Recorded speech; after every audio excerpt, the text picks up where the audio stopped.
महापर्व आगामी लोकसभा चुनाव को लेकर रणभेरी बच चुकी है और तमाम पार्टियां इस वक्त अपना चुनावी मास्टर प्लान धरातल पर उतारने में लगी है। एक तरफ केंद्र में सत्ता की राजगद्दी पर काबिज बीजेपी इस बार भी सत्ता की चाबी अपने कब्जे में बनाए रखने के लिए एड़ी चोटी का जोर लगा रही है, तो वहीं दूसरी तरफ विपक्षी पार्टियों का इंडिया गठबंधन बीजेपी को कड़ी टक्कर देने की पुरजोर कोशिश कर बीजेपी का विजय दुर्ग ढहाने के लिए कमर कस चुका है। हालांकि बीते कुछ वक्त में विपक्षी गठबंधन के अंदर सब कुछ ठीक चलता नहीं दिख रहा है। यूपी के पूर्व मुख्यमंत्री और सपा के राष्ट्रीय अध्यक्ष अखिलेश यादव एमपी विधानसभा चुनाव में सीट शेयरिंग को लेकर कांग्रेस के साथ शुरू हुई खींचतान के बाद से इंडिया गठबंधन से कुछ कटे कटे नजर आ रहे हैं।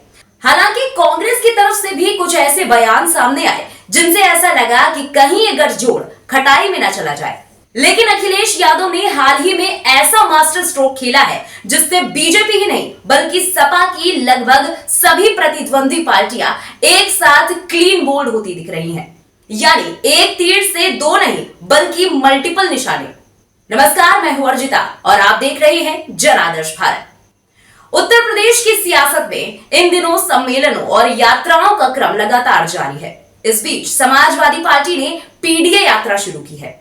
ये यात्रा लोकसभा चुनाव को ध्यान में रखकर की जा रही है। इस यात्रा के जरिए समाजवादी पार्टी पिछड़ा, दलित और अल्पसंख्यकों को अपनी ओर आकर्षित करने की कोशिश में है। हालांकि पीडीए यात्रा शुरू होने से पहले सपा प्रमुख अखिलेश यादव ने पीडीए में ए का मतलब अगड़ा भी बताया है।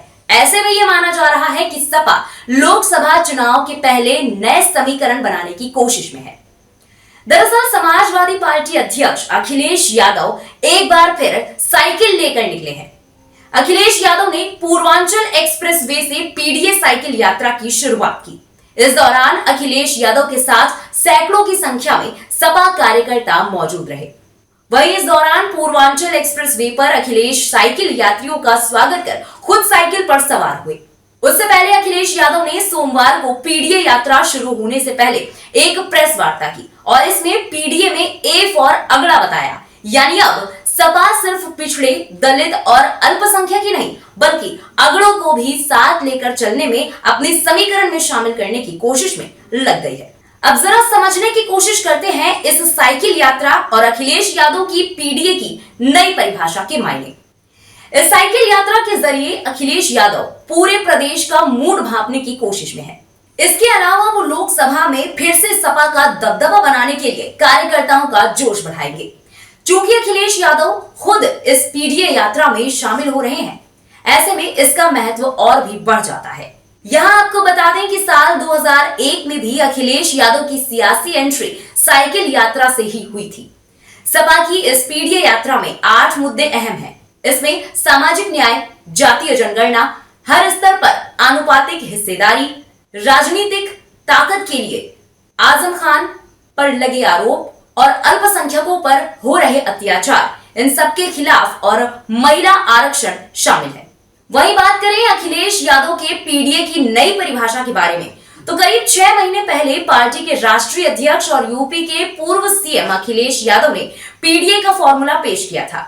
तब उन्होंने इसका फुल फॉर्म पिछड़ा, दलित और अल्पसंख्यक बताया था, लेकिन अब उन्होंने इसकी परिभाषा भी बदल दी है।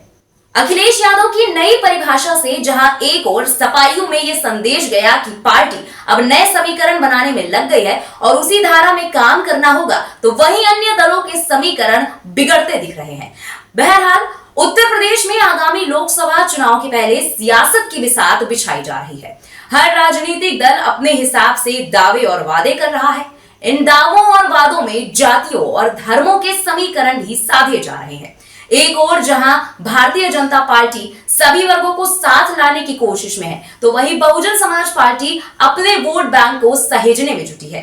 दूसरी ओर कांग्रेस अपना पुराना जनाधार हासिल करने में लगी हुई है। वहीं समाजवादी पार्टी अब नए समीकरण बनाने में लगी हुई है।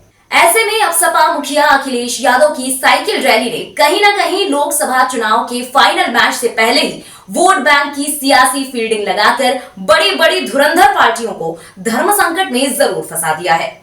फिलहाल इस स्पेशल रिपोर्ट पर अपनी राय कमेंट में जरूर बताएं। साथ ही चुनावी महासमर की तमाम बड़ी और लेटेस्ट अपडेट्स के लिए जन आदर्श भारत के YouTube चैनल को सब्सक्राइब करना बिल्कुल न भूलें। साथ ही बेल आइकन जरूर दबाएं। इसके अलावा आप हमारे पेज को फेसबुक पर फॉलो करके वहां भी हमारे साथ जुड़ सकते हैं। अभी के लिए बस इतना ही। देखते रहें जन आदर्श भारत। जय हिंद, जय भारत।